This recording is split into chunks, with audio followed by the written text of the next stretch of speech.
Thinking of ordering from Maya and Henry Jewelry? The brand looks elegant online, but what's really behind those shiny product photos?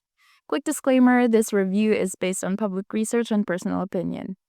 Maya and Henry Jewelry currently has no active official website we could find.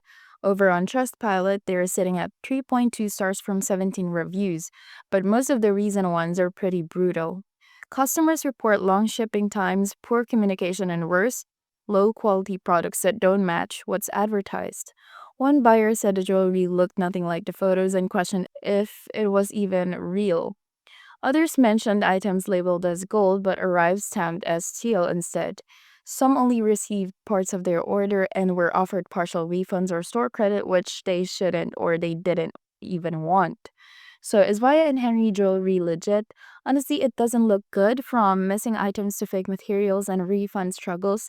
The red flags are everywhere. It's safer to steer clear and shop from more trusted names. Now, if you found this video helpful, don't forget to like and subscribe. Thank you for watching, and I will see you in the next one.